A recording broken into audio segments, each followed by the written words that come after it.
Salam. Salam. Apa kabar semua?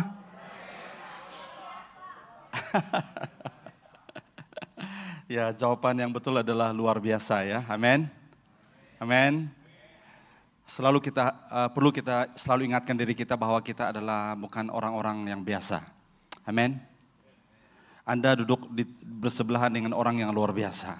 Haleluya. Lihat kiri kanan Anda bukanlah orang yang biasa-biasa. You know why? Yesus telah mati untuk kita. Dia telah menebus kita dari dosa. Menjadikan kita indah dan luar biasa. Amin. Jadi siapa yang luar biasa itu adalah Yesus yang ada di dalam kita. Dan dia menjadikan Anda luar biasa. Ya, firman Tuhan berkata bahwa dalam Roma 8, ya, bahwa kita adalah lebih daripada pemenang. Amin. Berarti menang itu sudah kan baik ya. Itu kan sudah luar biasa kan. Tapi kita lebih daripada pemenang. Berartinya kita lebih, we are more than conqueror. Kita adalah kita lebih daripada penakluk. Penakluk itu maksudnya pemerintah. Kita bukan yang diperintah. Amin. Kita bukan yang ditakluk, tapi kita adalah penakluk. Amin, saudara. Jadi selalu ingatkan kita. Ini adalah bahasa iman. Ini adalah bahasa Alkitab. Bahasa iman yang selalu menguatkan kita. Apabila kita berhadapan dengan cabaran, berhadapan dengan situasi, kita katakan, tidak apalah, ini takdir saya. Ya. Di dalam kekristenan, orang percaya, kita tidak percaya kepada takdir. Betul? Tapi kita percaya kepada rancangan Tuhan yang luar biasa. Ya, ya, Dia telah menjadikan kita pemerintah-pemerintah. Dia menjadikan kita orang yang luar biasa. Haleluya, saudara. Jadi hari ini kalau kita keluar dari tempat ini, kita berhadapan dengan dunia nyata yang penuh dengan ombak dan badai. Ya, ingat bahwa kita adalah lebih daripada pemenang. Waktu saya dalam perjalanan tadi, saya merenungkan sedikit tentang lebih daripada pemenang ini. Sudah menjadi pemenang itu kan baik. Sudah menjadi successful itu kan sudah baik. Betul? Itu yang dikejar oleh dunia. Dunia mengejar kekayaan, dunia mengejar kesuksesan, dunia mengejar untuk siapa yang lebih baik, siapa yang lebih menang. Ya, tetapi di dalam Tuhan, we are more than that. Karena bagi dunia, selepas berjaya, selepas successful itu apa lagi? What's next? Ya, bagi kita yang percaya, there is more to a success. Haleluya. Lebih bagus, lebih besar lagi yang ada di depan kita. Luar biasa sekali Tuhan kita. Amin, saudara. Jadi kita bukanlah orang yang biasa-biasa. Katakan kepada orang kiri kanan Anda, kamu orang luar biasa. Haleluya. Kalau Anda seorang bapak, katakan kepada dia, kamu bapak yang luar biasa. Kalau kamu seorang ibu, katakan kepada dia, kamu ibu yang luar biasa. Kalau dia seorang pemuda dan pemudi, kamu katakan kamu adalah orang muda yang luar biasa. Dan katakan kepada orang kiri kananmu, kamu duduk bersebelahan dengan orang yang luar biasa. Haleluya. Kamu tidak tahu apa yang saya boleh lakukan. Karena Tuhan kita besar. Amin, saudara, mari kita berdoa. Bapak, kami bersyukur karena kami diingatkan pada pagi hari ini, we are more than conqueror. Kami lebih daripada pemenang, kami lebih daripada penakluk.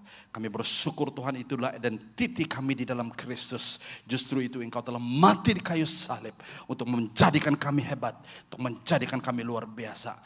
Kami mau diingatkan hari ini Bapa, we are not just an ordinary person. We are extraordinary because the extraordinary God lives in us. Karena Allah yang luar biasa, Allah yang hebat, Allah yang melebihi segala sesuatu tinggal dan ada di dalam kami. Terima kasih Bapa. Ini doa kami. Berbicaralah kepada kami pada pagi hari ini lewat firman-Mu, dan sediakan hati kami menjadi tanah yang baik, tanah yang subur, yang siap menerima benih firman-Mu dan siap menumbuhkan benih itu untuk menjadi dewasa, menjadi matang.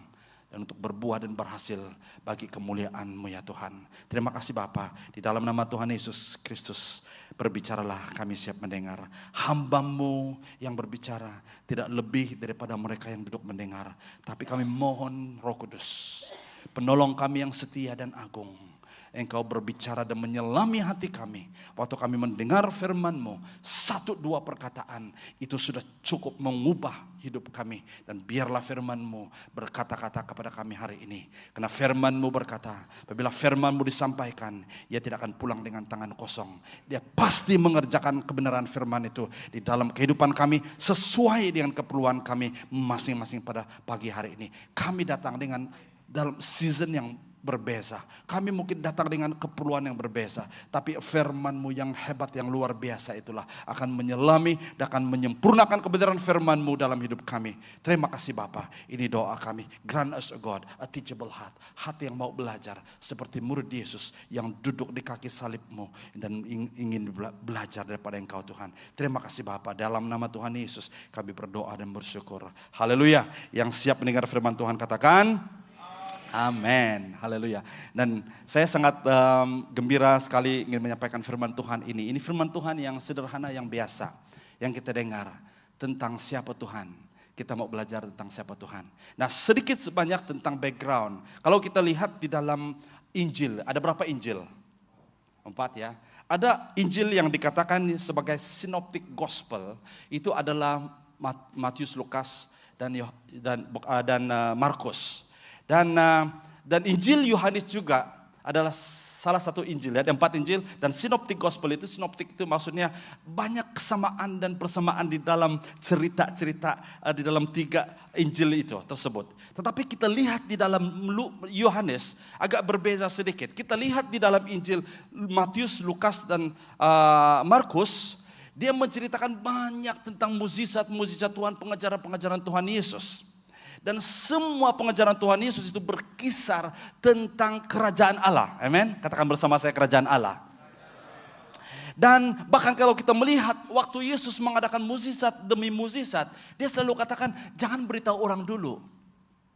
Ya, dia selalu seperti seolah-olah dia ingin sembunyikan identiti ketuhanannya. Ya, tetapi apa yang message utama ketiga Injil ini adalah ingin supaya orang melihat siapa Yesus itu melalui perbuatannya, melalui kata-katanya, melalui mukjizat yang dia perform. Not so much apa yang dia katakan tentang dirinya. Kalau orang bertanya kepada dia dan dia akan balikkan pertanyaan itu, siapa kamu pikir saya? Ya, jadi orang akan berpikir, oh dia nih tentu anak Allah, begitu kan? Jadi dalam Injil Yohanes pula, Yohanes mulai menceritakan Yesus dengan begitu pribadi sekali. Sehingga dia menjelaskan Yesus itu apa? I am, dia katakan. Dia menjelaskan Yesus itu sebagai gembala agung. Dia menjelaskan Yesus itu sebagai pribadi yang boleh disentuh, pribadi yang luar biasa. Ya, jadi saudara dan saudara yang saya kasih, saya akan mau fokus kepada Injil Markus yang dipenuhi dengan mukjizat-mukjizat, cerita tentang mukjizat-mukjizat Yesus.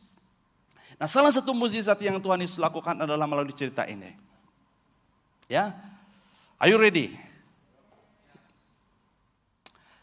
Kita akan lihat teksnya dulu dan kita akan baca bersama-sama. Saya akan membaca dengan bahasa yang jelas dan kamu akan mengikuti pembacaan ini di screen Anda. Pada petang itu juga Yesus berkata kepada murid-muridnya, marilah kita pergi ke seberang sana. Ketika itu Yesus di dalam perahu. Para muridnya meninggalkan orang ramai itu di pantai lalu berlayar bersamanya. Ada beberapa perahu lain yang berlayar bersama-sama. Lalu angin ribut bertiup kencang dan ombak melanda perahu tersebut. Perahu sehingga hampir dipenuhi air. Ketika itu Yesus sedang tidur di buritan perahu. Kepalanya beralaskan bantal. Para muridnya membangunkan dia lalu berkata, "Guru, tidakkah engkau peduli? Kita hampir karam." Yesus bangun lalu menegur angin dan berkata kepada ombak, "Diam, tenanglah." Angin pun redah dan laut menjadi tenang. Kemudian Yesus berkata kepada murid-muridnya, "Mengapa kamu begitu takut? Mengapa kamu masih tidak percaya? Mereka merasa gerun, lalu berkata sesama sendiri, siapakah dia ini? Angin dan ombak pun mengikut perintahnya.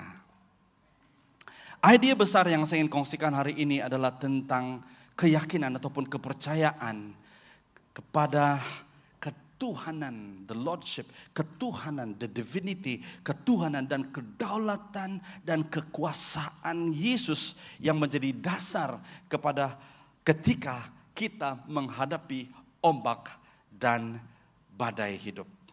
Amin, saudara. Siapa pernah mengikut perahu? Siapa pernah mengikut ferry ataupun ya pernah ya? Kalau kita melihat, ya ini bukan satu hal yang susah untuk kita memahami dan mengerti ya. Di laut, tentu sekali ada ombak, betul? Tentu ada angin. Ya jadi ship ataupun perahu didesain untuk menghadapi ombak dan badai. Ya, jadi itu satu kenyataan hidup. Itu adalah gambaran hidup kita, saudara. Ya. Gambaran hidup kita ini adalah kita akan berhadapan dengan badai dalam hidup. Siapa mau di sini tidak ada masalah? Hidupnya tidak ada masalah, semuanya baik-baik. Ada? Jangan angkat tangan ya. Mau saja kita kan problem free kan? Mau saja kita problem free, tetapi itu bukan kenyataan. Kamu yang mau hidup sebagai problem free itu adalah satu ilusi semata-mata. Itu adalah satu mitos, sesuatu yang tidak benar. Ya. Saya ingat tadi waktu saya dalam penyembahan tadi Tuhan ingatkan saya waktu saya masuk sekolah Alkitab. Saya pikir dulu saya polos kata orang ya, saya naif. Waktu saya masuk sekolah Alkitab, waktu saya terima panggilan Tuhan, umur saya 19-20 tahun. Saya pikir itu melayani Tuhan itu indah, tapi saya katakan saya mau pergi sekolah Alkitab.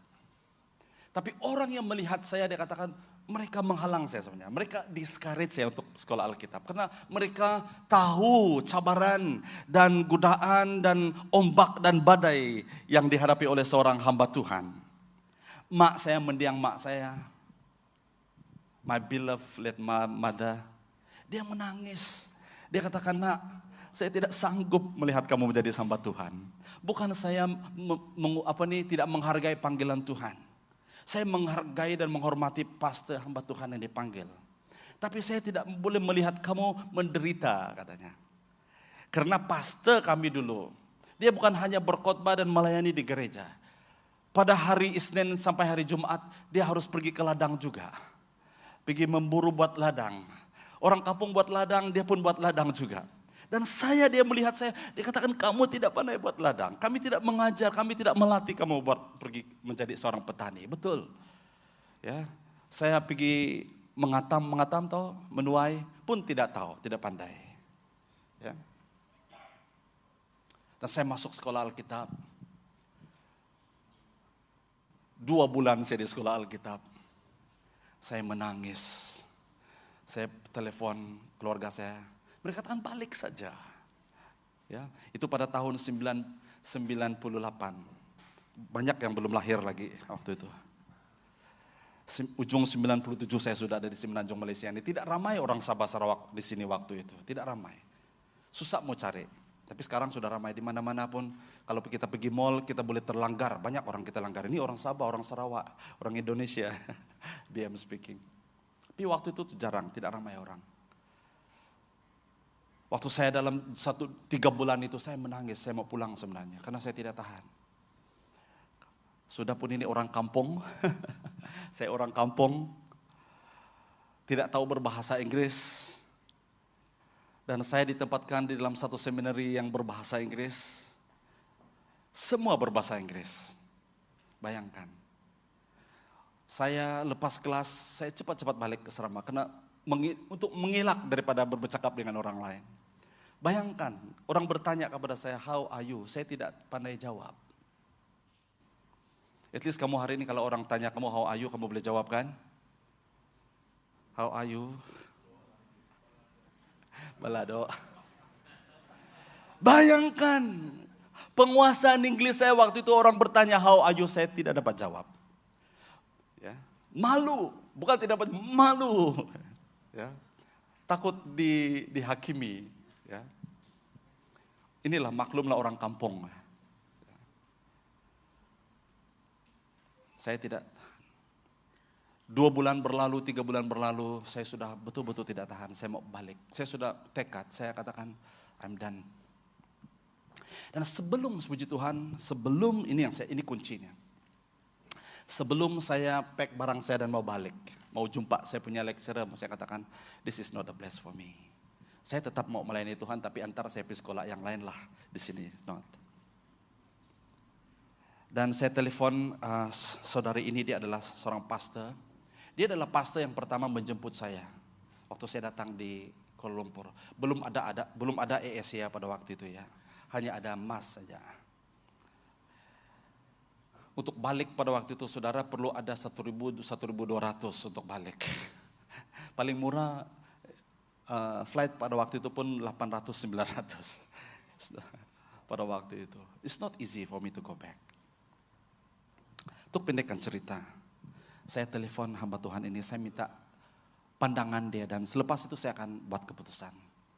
Dan dia katakan ini kepada saya. Edi, dia katakan, kamu pikir pelayanan itu mudah?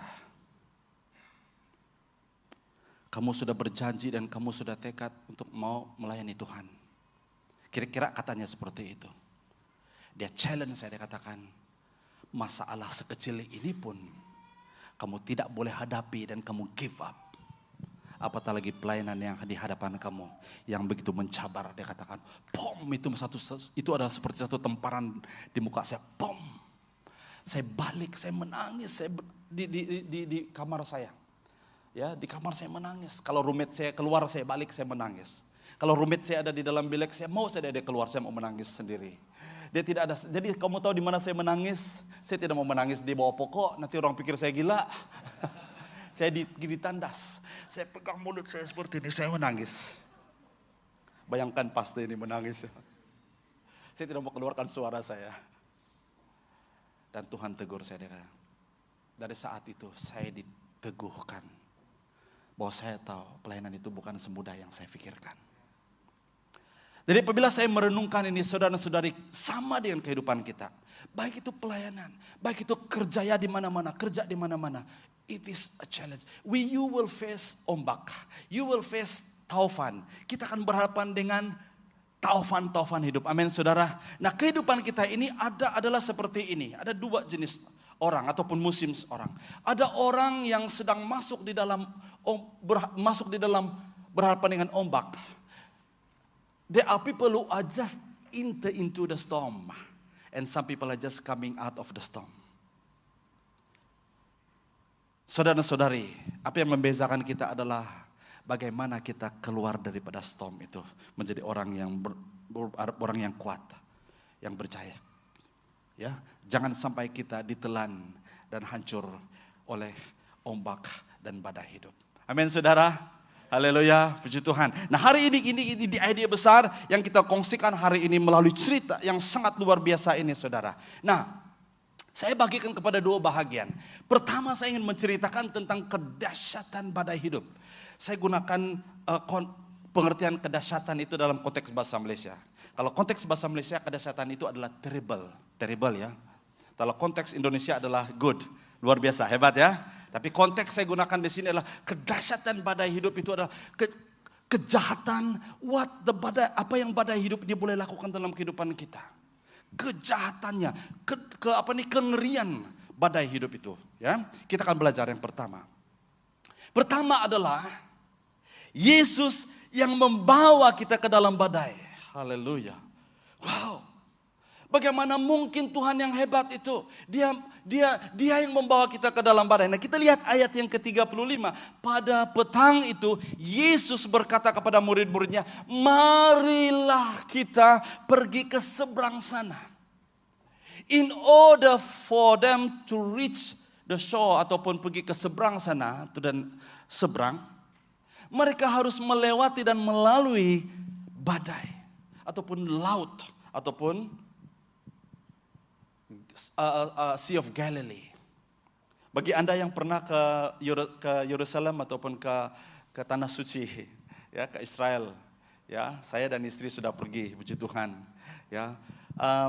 Ya, ada beberapa yang sudah pergi kan? Ada satu boat ride, dan itu adalah salah satu journey dia. Kita akan masuk di dalam boat itu seperti boat yang Yesus guna, tapi dia lebih modern sudahlah. Ya, kita akan cruise lebih kurang setengah jam sampai di seberang. Luar biasa. Dan waktu kita dalam kapal itu adalah tour guide akan ceritakan kepada kita tentang mukjizat-mukjizat yang telah pernah terjadi, termasuk kisah tentang Yesus menceritakan tentang ini. Nah, apa yang terjadi? Ini membawakan pengertian kepada kita bahwa Tuhan sendiri yang membawa Anda ke dalam pencobaan. Tuhan sendiri yang mengizinkan pencobaan ataupun keadaan yang menekan hidup Anda. Tuhan Yesus sendiri yang membawa murid-muridnya. Tuhan Yesus itu kan Yesus, Tuhan. Dia tahu bahwa sebentar lagi mereka akan pasti menghadapi badai. Tapi dia membawa murid-muridnya. Nah, kuncinya adalah marilah siapa? Kita.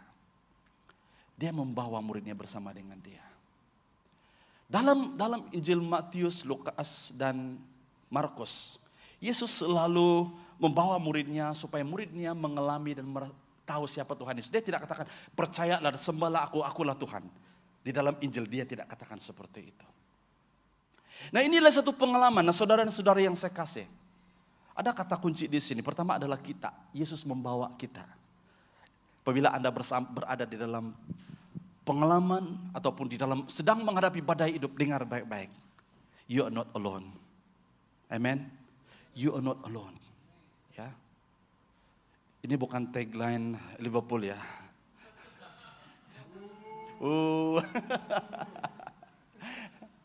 But you never alone because Tuhan bersama dengan kita, Yesus bersama dengan kita. Amin, saudara. Walaupun Yesus sudah naik ke surga, dia katakan akan ada pembantu penolongmu, itu Roh Kudus bersama dengan kita hari ini. Dengar baik-baik, apapun masalah yang kau sedang hadapi hari ini, saudara. Berat bagaimanapun. Ingat bahwa dia bersama dengan kita. Yang kedua adalah keseberang sana. Ini penting untuk kita mengerti ini. Dia membawa kita kemana? Ada satu destinasi yang Tuhan ingin bawa kita. Amin. Badai dan ombak itu bukanlah destinasi kita. Amin, saudara. So, destinasinya dia membawa kita ke seberang sana. Pasti dia akan membawa kita sampai ke seberang sana. Dengar baik-baik. Waktu kita menghadapi badai hidup, saudara, memang berat, susah, menangis. Kita tidak tahan. Tapi dengar baik-baik. That is not your destination. Amin. That is not your destination. Berat bagaimanapun ombak badai yang Anda hadapi, that is not your destination. Itu bukanlah destinasi Anda.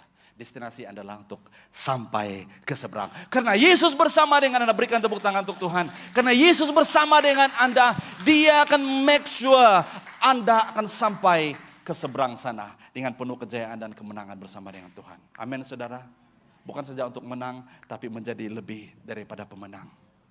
Amin, saudara. Yang kedua, kedahsyatan badai ini, saudara. Kita akan belajar yang kedua adalah Yesus berada di dalam perahu itu. Tadi dia katakan, let's go together, let's go, let's jump into it. Dan yang kedua yang kita belajar adalah dia menunjukkannya. Dalam ayat yang ke-36 berkata, ketika itu Yesus di dalam perahu sudah membuktikan kepada kita. Dia mengajak kita, dia tidak katakan, mari kita. Lepas itu murid-murid datang dan biar mereka pergi. Ada waktu Yesus buat seperti itu kan. Dia suruh mereka pergi duluan. Kamu pergi dulu, saya masih berdoa. Waktu dia datang kemudian, waktu malam-malam itu sudah kan mereka lihat dia, oh antu, ya itu cerita lain. Tapi waktu ini saudara, dia katakan let's go. Dan dia juga jump into that boat. Dia masuk dalam boat.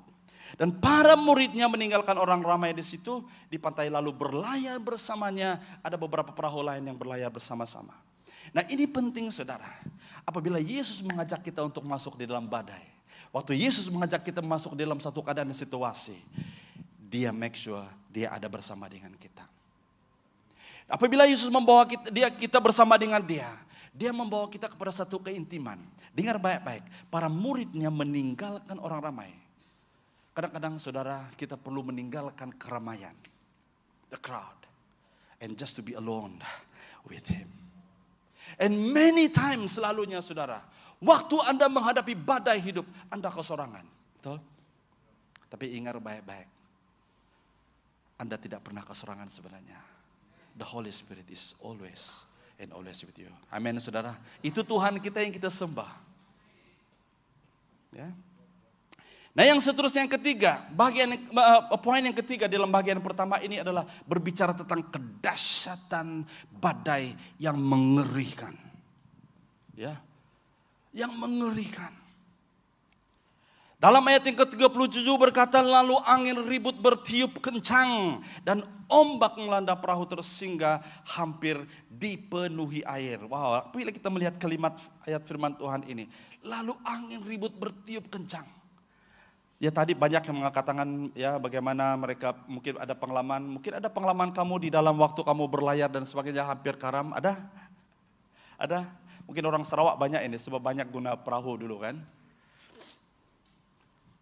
Bagaimana berhadapan dengan ombak, tiupan angin yang ribut, bertiup dengan kencang. Ya, siapa pernah mabuk laut? Mabuk laut itu luar biasa dahsyatnya. Muntah lepas muntah tidak selesai lagi, ya. Tapi saya rasa ini lebih daripada ini, karena ombak dan ribut sedang melanda perahu sehingga hampir dipenuhi. Nah, dengar baik-baik kalimat di sini. Sehingga hampir dipenuhi air. Maksudnya sudah dipenuhi tapi belum penuh lagi. Masih perahu itu masih floating lagi.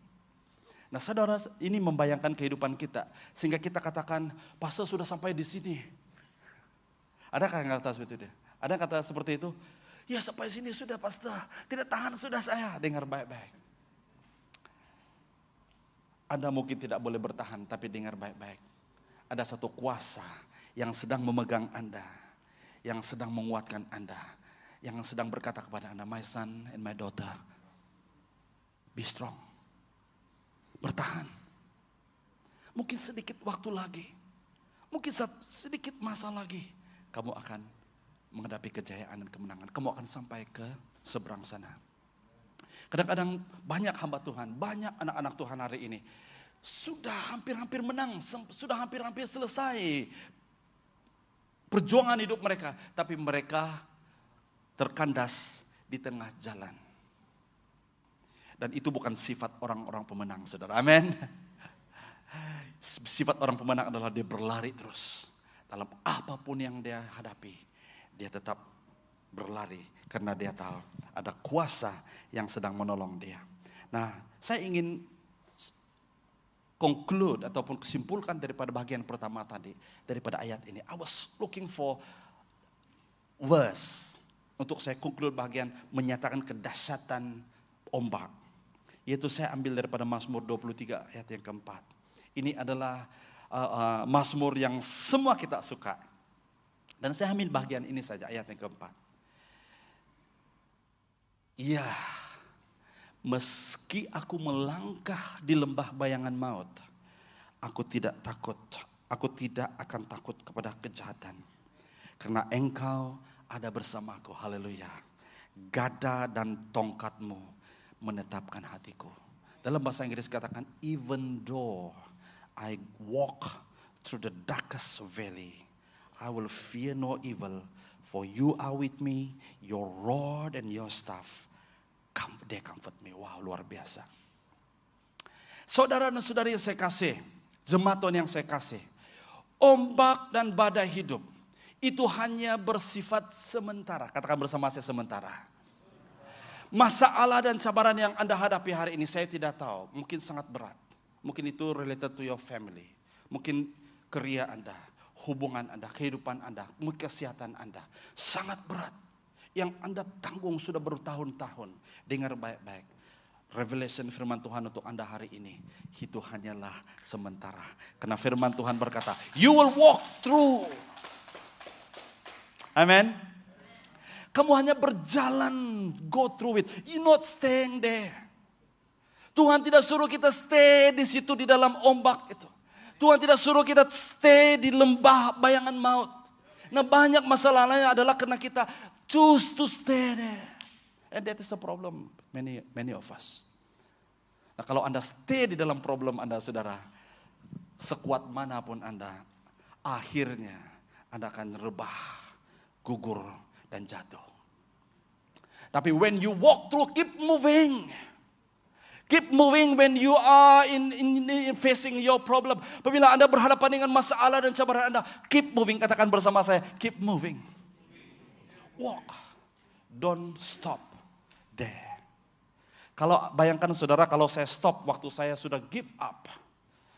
Keluarga saya katakan balik saja. Ya, saya sudah kurus waktu itu. Makan pun tidak. Mata saya sudah masuk di dalam. Karena tidak tidur, beberapa bulan itu minggu saya tidak dapat tidur. Berapa jam saya tidur. Stresnya bukan main. Saya minta tolong dengan siapa pada waktu itu? Saya belum kenal Pak Tang lagi. Ya, kepada siapa saya mau telepon? Tidak ada. Ya, dan orang yang saya kenal adalah pastor ini, Pastor Eni Tua nama dia. Saya tahu dia satu-satunya pastor yang saya kenal di Kuala Lumpur ini. Saya telepon dia yang cabar saya, dia katakan. Ini hanya masalah yang kecil. Kalau kamu tidak mampu mengatasi ini, dia katakan, selama 4 tahun ini, you're not fit to be called to serve God full time. You're not fit. Kata-kata itu keras sebenarnya, tapi it was good for my soul. I needed it at that time. Saya sangat perlukan kata-kata itu. Kalau saya tidak bertahan, kalau saya diam di situ dan saya tidak bertahan di dalam cabaran yang saya hadapi, saya mungkin tidak boleh berdiri di sini di depan Anda menjadi seorang hamba Tuhan. Sudah 20 lebih tahun saya melayani Tuhan full time. Dan saya tidak pernah katakan, saya tidak pernah an inch pun, seinci pun rasa penyesalan saya menjadi hamba Tuhan. Karena apa saudara? Saya belajar walk through the darkest valley. Mungkin Anda, the darkest valley Anda mungkin lebih dahsyat daripada apa yang saya kongsikan. Amen. Saya juga membuat refleksi tentang eksiden yang saya hadapi baru-baru ini pada bulan 1. Ya, saya membuat salah satu refleksi saya adalah sebenarnya itu adalah cara iblis untuk discourage saya untuk terus melayani di dalam pelayanan orang asli. Ya, ataupun pergi ke tempat-tempat yang seperti ini. Saya katakan I choose to believe dan I choose. Saya katakan no. I will do it even more. Karena saya tahu siapa yang ada di depan saya. Saya tahu siapa yang ada di belakang saya. Siapa yang ada di kiri kanan saya. Haleluya saudara. Ya. Nah, ini sangat penting untuk kita tangkap hari ini. Walaupun badai is not nice. Nice, not nice. Cabaran yang kita hadapi hari ini is not nice. Sakit kan? Sakitnya di mana ya? Ya, di sini. Sakitnya di sini. Ya. Tapi ingat baik-baik, walaupun sakitnya di sini kah, dimanapun sakitnya, tapi kita ingat kepada kemuliaan Tuhan, saudara. Amin. Nah, itu bagian yang pertama kita belajar hari ini. Yang kedua adalah tentang kesejahteraan di tengah kedahsyatan badai. Tadi kita sudah belajar tentang begitu dahsyat badai. What badai can do to us? He can kill you, he can destroy your life, dia boleh menghancur hidupmu, masa depanmu. Tapi ingat baik-baik. Tuhan tidak boleh saja Tuhan bypass. Boleh saja mungkin Tuhan Yesus bawa muridnya berjalan di tepi laut Galilea itu dan pergi ke seberang sana. Tapi dia memilih untuk melewati, melangkah melalui badai hidup. Badai yang bakal mereka hadapi. Ya. Tapi saudara, ini harus kita tahu dan kita tangkap. Bahwa ada sejahtera di tengah kedahsyatan badai. Yang pertama saudara, Yesus tidur. Tidur dengan aman dan sejahtera. Dalam ayat yang ke-38, Ketika itu Yesus sedang tidur di buritan perahu, kepalanya beralaskan bantal. Kalau lihat ayat sebelumnya, ayat 37, apa yang sedang terjadi? Firman Tuhan mengatakan bahwa ribut sedang melanda perahu. Ribut taufan yang kencang, kata firman Tuhan. A strong wind. Ya, storm, bukan sejak wind yang biasa-biasa ya, tapi storm. Tapi ketika itu bayangkan Yesus, ini kayak orang Yesus, ini logik ya. Perahunya terumbang-ambing. Ini bukan hanya terumbang-ambing oleh karena laut ya, tapi ini ditiup angin yang kencang. Tapi firman Tuhan berkata, ketika itu Yesus sedang tidur. Katakan bersama saya, tidur. Ayat ini juga membuktikan tentang kemanusiaan Yesus, the humanity of Jesus. Ya. Dia letih, dia tidur. Karena mereka akan baru lepas pelayanan ya. Dia sudah banyak perform miracle sebelum itu. Dia sudah spend the whole day teaching them about many parables, tentang ibarat-ibarat. Dan kemudian cerita ini. Nah waktu itu Yesus sedang tidur. Dan dalam petikan ini mengatakan kepalanya beralaskan apa? Bantal. Dari mana dia dapat bantal? Saya berpikir. Saya banyak menggunakan imajinasi karena this is how I learn the Bible. Ini cara saya mengerti Alkitab itu dengan luar biasa. Saya gunakan imajinasi. Kenapa Yesus bawa bantal ya? Siapa kalau pergi melancong bawa bantal sendiri? Because you don't trust the bantal di hotel kan? Waktu ini baru-baru ini saya melayani youth camp di Cameron Highlands minggu lalu. Dan 2 hari sebelum kami pergi,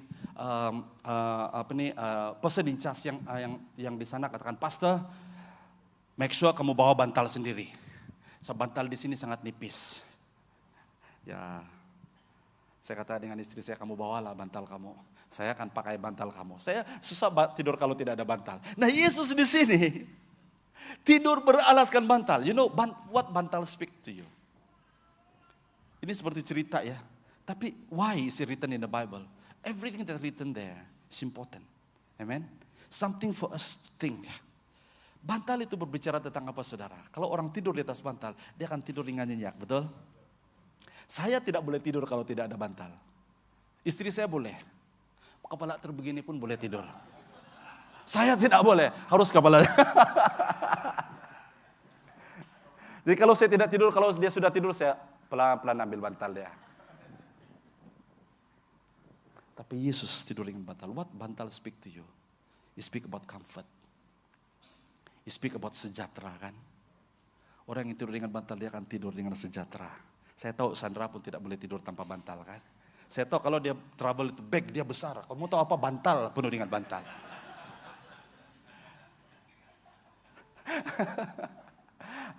I'm a light traveler, ya.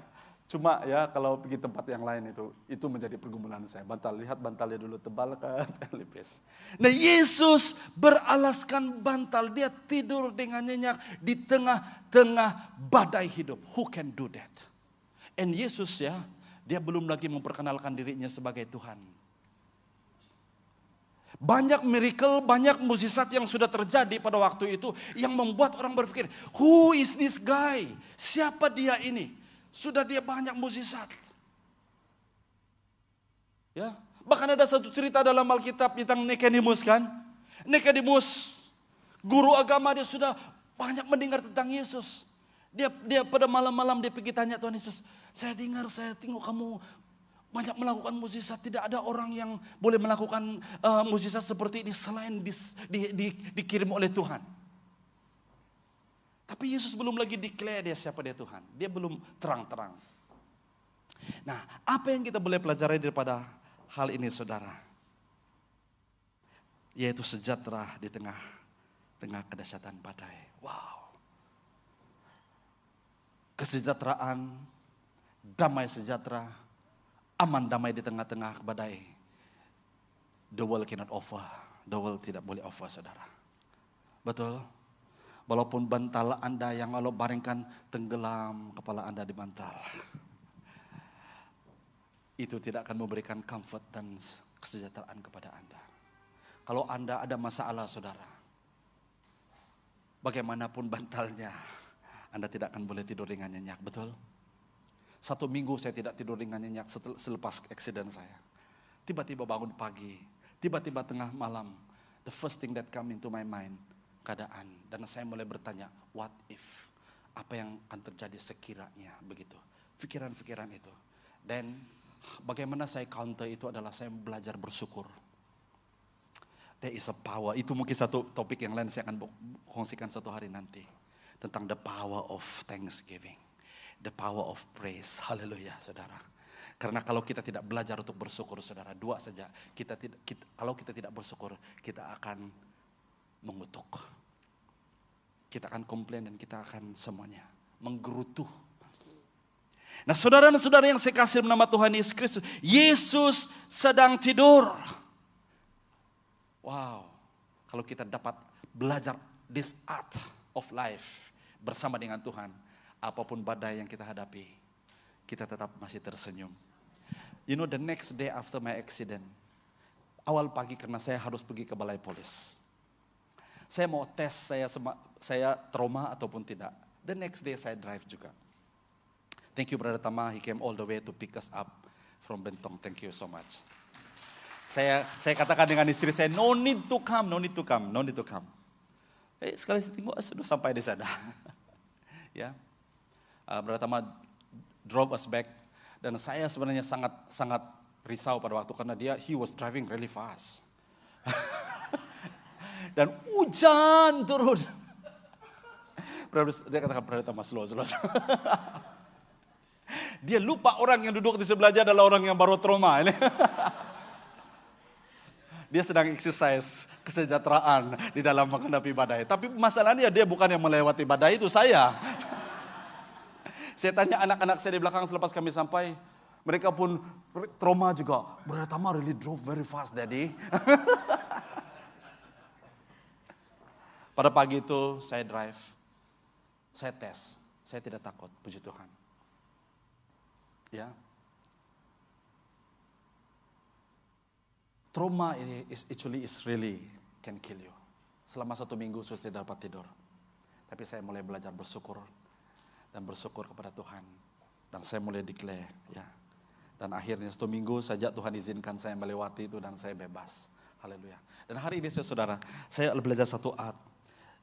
Bukan berarti hari ini pikiran itu tidak datang. It will come. Pom. Dan saya belajar untuk nullify it in Jesus name. Saya tidak layan. Nah itu sebenarnya saudara, hal yang kita boleh lakukan. Itu yang dikatakan oleh dunia overthinking. Ya sebenarnya itu bukan overthinking, kalau dalam bahasa kita adalah kita mengizinkan suara-suara seperti ini. Yang menuduh kita. Ya, kadang-kadang, kenapa? Sekiranya keadaan itu adalah karena kesilapan kita itu akan menuduh kita, kamu bodoh lah, kenapa kamu begitu, kenapa kamu begini. Alangkah baiknya kamu melakukan seperti ini dan sebagainya. Dan itu adalah satu tuduhan-tuduhan yang boleh menghancurkan hidup kita. Nah dengar baik-baik, Yesus, kalau Yesus boleh lakukan itu saudara, kalau Yesus boleh tidur dan dengan aman dan nyaman dalam waktu badai yang sedang menimpa mereka, saya dan Anda boleh juga tidur dengan aman dan nyaman dalam kesejahteraan apapun badai yang sedang menghadapi kita. Amin saudara, berikan tepuk tangan bagi Tuhan kita.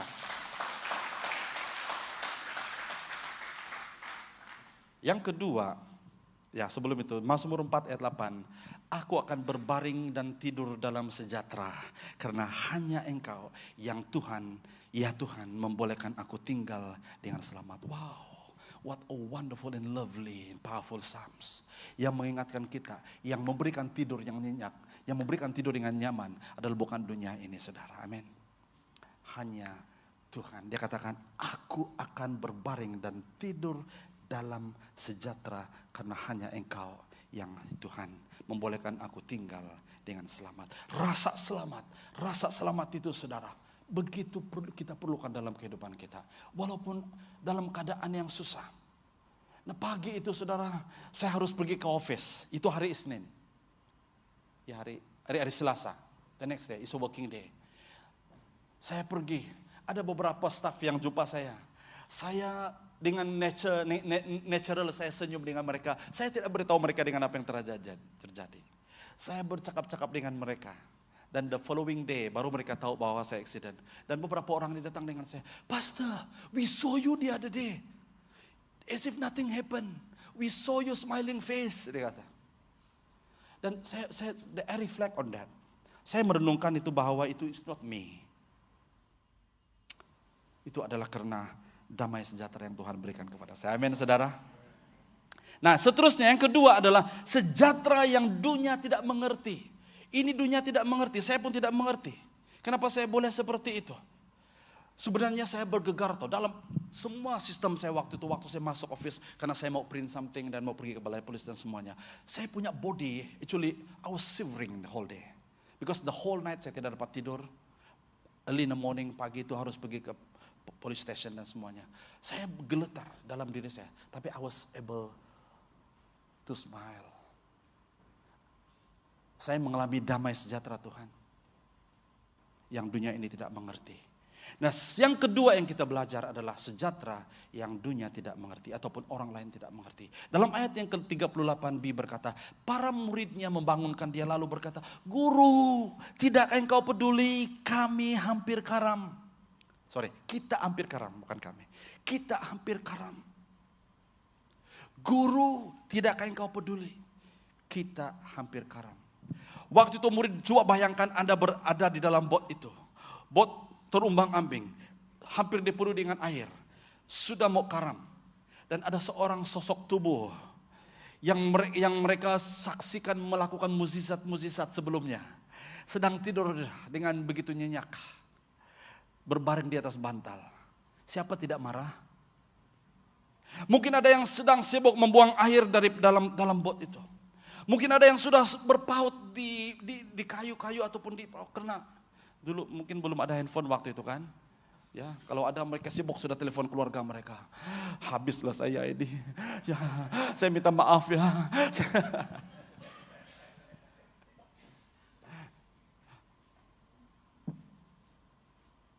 Tapi Yesus tidur dengan nyaman. Murid-muridnya tidak tahu, tidak mengerti tentang sejahtera pada waktu itu. Lihat kalimat ini saudara, ada 3 hal yang kita boleh pelajari daripada ayat 38b ini. Guru. Mereka hanya mengenal Yesus sebagai guru. Tapi dengar baik-baik, Yesus yang sedang tidur, yang mereka anggap sebagai guru, bukan hanya sebagai guru. Dia adalah Tuhan di atas segala Tuhan. Haleluya. Tapi mereka belum mengenal dia. Yang kedua, tidakkah engkau peduli? Mereka melihat Yesus, mereka sedang sibuk, hampir mati. Ya. Dan mereka melihat Yesus sedang tidur dan mereka challenge dia. Tidakkah engkau peduli? Tolonglah buang air daripada bot ini. Do something. Kadang-kadang saudara, kehidupan kita seperti ini kan. Ya. Kita cepat saja menuduh orang lain ataupun blame other people. Don't you care? Tidakkah kamu peduli tentang saya? Ya. Dan yang terakhir di situ, yang ketiga, kita hampir karam.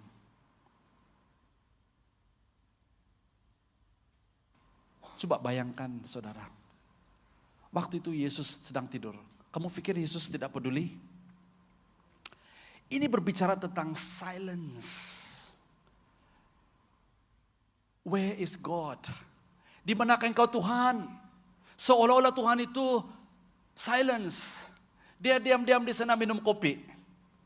Tuhan, di mana kau Tuhan? Dia tidur. Adakah Tuhan tidur saudara? Tuhan kita tidak pernah terlelap dan tertidur. Amin. Dia menjaga kita seperti biji matanya sendiri. Tuhan care for us. Amen, saudara. Dia peduli. 3 perkara yang dunia tidak mengerti. Dunia hanya melihat Yesus sebagai guru. Agama-agama lain tidak ada masalah untuk menerima Yesus, menganggap Yesus sebagai guru ataupun nabi. Tapi satu hal yang mereka tidak mengerti, bahwa dia bukan hanya nabi, tapi dia adalah Allah di atas segala Allah. Tuhan di atas segala Tuhan. Amin. Dia adalah Allah yang peduli. Walaupun dia kelihatan seperti tidur. Dengar baik-baik. Walaupun engkau menghadapi masalahmu. Mungkin bertahun-tahun engkau berdoa dan tidak ada penerobosan terjadi. Dengar baik-baik. It doesn't mean that. Tidak berarti Tuhan tidak peduli atas masalahmu. Dia sedang mengizinkan engkau melewati itu. Untuk menguatkan engkau. Untuk membawa engkau lebih dekat dan terus berharap kepadanya. Untuk bukan engkau lari. Dengar baik-baik. Apabila dia mengizinkan engkau melewati lembah bayangan maut itu. Badai hidup itu. Dia sebenarnya, dia katakan it's just temporary. Itu sekejap saja. Just go through it. It's good for you.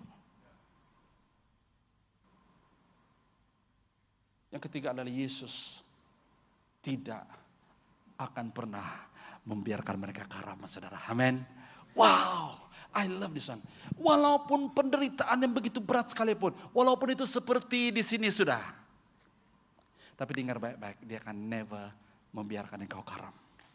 Dia tidak akan pernah membiarkan engkau hancur. Paulus katakan walaupun dia menghadapi banyak tentangan, dia katakan bahwa itu tidak akan menghancur hidupnya. Amin, saudara. Ada beberapa hamba Tuhan yang saya dengar kesaksian hidup mereka, bagaimana respon mereka terhadap badai hidup. Ada seorang hamba Tuhan saya pernah kongsikan ini, Pastor Ding Ing. Dia kena kanker. Dan itu telah, ya kalau mereka kena kanker kamu tahulah bagaimana keadaan. Ya, tapi di dalam testimoninya Tuhan sembuhkan dia. Dan dia katakan, cancer was the best thing that could happen in my life, dia katakan.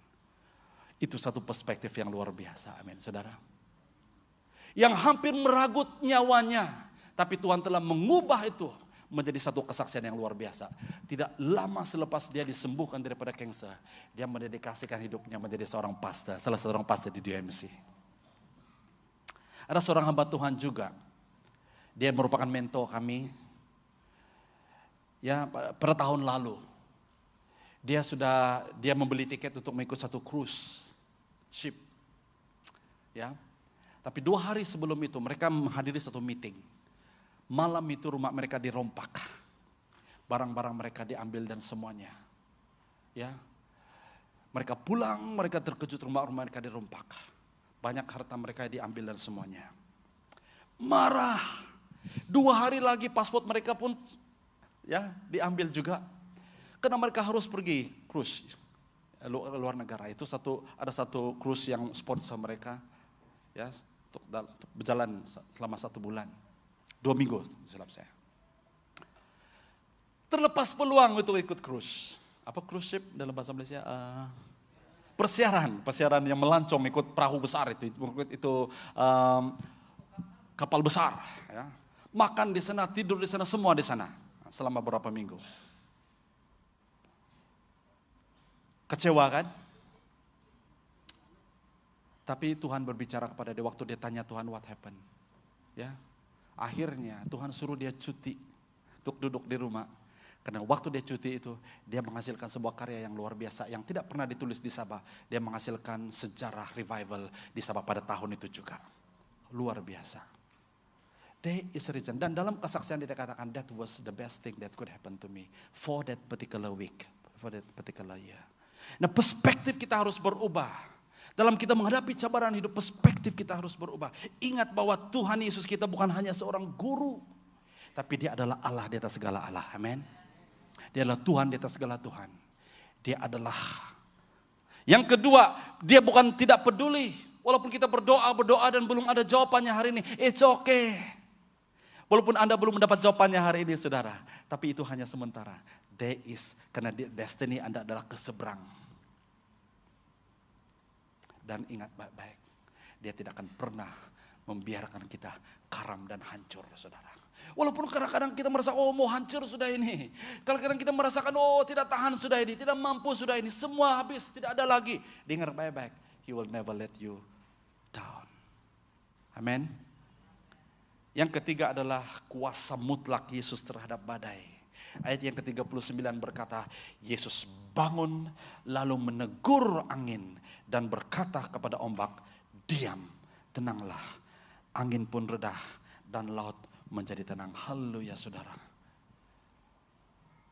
Yesus bangun dan dia mengherdik and rebuke, dan dia menegur angin dan berkata kepada ombak, diam, tenanglah. Saat itu juga angin pun reda, dan laut menjadi tenang. Saudara-saudari, apapun badai dalam hidupmu, Yesus boleh selesaikan itu dalam sekelip mata, amin. Tapi kadang-kadang tidak seperti itu. Kadang-kadang Tuhan mengizinkan waktu untuk kita mengalami penerobosan dan breakthrough. Tuhan izinkan semua itu. Tapi dengar baik-baik. God can. Dengan sekelip mata dia menyelesaikan masalahmu. Banyak cerita-cerita, banyak kesaksian-kesaksian yang kita dengar seperti itu. Instantly. But if it's not instant, gradually. Tapi yang pastinya, dia akan membawa kita ke seberang sana dengan selamat. Haleluya. Apakah masalah yang sebenarnya? Saya akan akhiri dengan masalah manusia hari ini sebenarnya. Manusia kebanyakan kita, termasuk saya sendiri. Pertama adalah fear. Dalam ayat yang ke-40 berkata, kemudian Yesus berkata kepada murid-muridnya, setelah dia menenangkan keadaan dan mengherdik dan katakan kepada ombak, diam dan tenanglah, dan ombak pun tenang. Pum, sekali mata selesai. Dan dia berbicara kepada murid-muridnya. Dalam ayat yang ke-40 dia berkata, mengapa kamu begitu takut? Bukan dia katakan kamu takut, tapi begitu takut. Why are you so fearful? Takut yang amat sangat. Takut yang bukan takut biasa-biasa. Takut yang mengerikan, yang menakut, mungkin yang menggelitar seperti itu. Mengapa kamu takut? Nah, ini adalah masalah kebanyakan kita hari ini, saudara. If it's not kebanyakan semua orang, masalah takut. Dengar baik-baik. Tuhan tidak pernah memberikan kita roh ketakutan, amin. Dalam 1 Timotius 2 ayat yang ke-7 berkata, Tuhan tidak pernah memberikan kita roh ketakutan. Tapi dia memberikan kita apa? Kuasa. Katakan bersama saya, kuasa. Dia memberikan kita kasih. Katakan bersama saya, kasih. Dan dia memberikan kita ketertiban hidup. Haleluya saudara. Haleluya. Dia mengatur hidup kita. Dia boleh mengatur ketakutan yang ada dalam hidupmu. Belajar kita berserah kepada Tuhan. Segala ketakutan kita serahkan kepada Tuhan. Segala kekhawatiran kita serahkan kepada Tuhan. Segala kebimbangan kita serahkan kepada Tuhan. Amin saudara. Masalah kita yang kedua adalah dalam ayat yang seterusnya. Mengapa kamu masih tidak percaya? Another second biggest problem dalam kehidupan kita. Orang Kristen, konteksnya orang Kristen adalah murid-muridnya. Adalah apa? Ketidakpercayaan, unbelief. I don't want to assume, saya tidak mau menyangka atau menganggap, walaupun kita semua di sini sudah percaya kepada Tuhan Yesus, tapi somehow kadang-kadang masih ada unbelief di dalam diri kita. Is it God true? Betulkah Tuhan ini betul? Betulkah Tuhan boleh melakukan seperti itu? Unbelief, ketidakpercayaan. Padahal murid-murid Tuhan Yesus sudah menyaksikan Yesus perform miracles. Mereka sudah menyaksikan Yesus melakukan mukjizat demi mukjizat. Mereka sudah melihat Yesus mengajar tentang hal yang luar biasa tentang kerajaan Allah. Tetapi mereka still unbelief.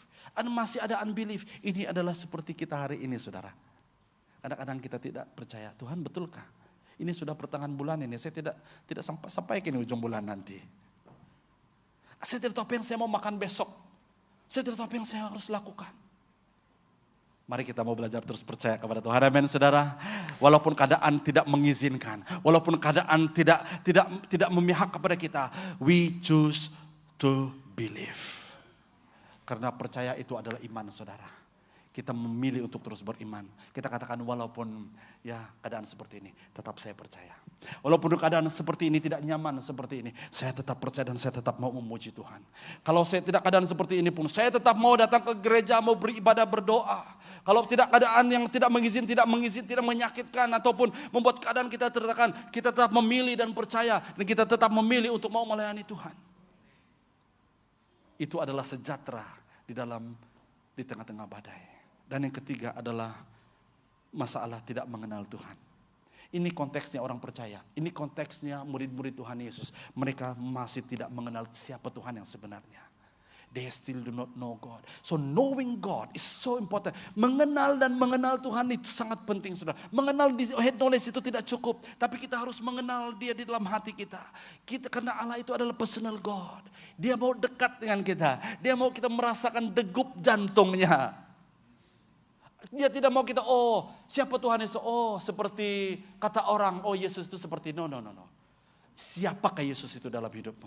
How itu sebabnya di dalam perjanjian lama, saudara, banyak nama-nama tentang Jehovah Jireh, Jehovah Rafa, Jehovah Ra, Jehovah Shekenu, Jehovah Shalom. Kenapa, saudara, timbul nama-nama panggilan ini? Karena itu adalah pengalaman umat Tuhan bersama dengan Tuhan pada waktu itu. Waktu Tuhan menyediakan sesuatu yang luar biasa kepada Abraham. Saat itu dia memanggil Jehovah Jireh. God will provide. Bukan God provide, God will provide.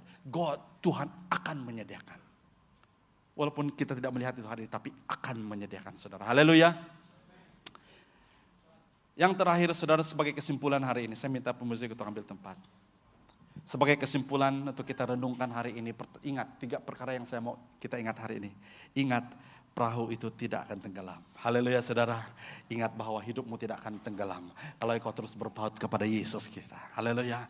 Apapun keadaan berat bagaimanapun, Anda merasakan seperti gunung itu menimpa Anda. Dengar baik-baik, itu tidak akan membuat hidupmu tenggelam. Karena Dia adalah Tuhan di atas segala Tuhan.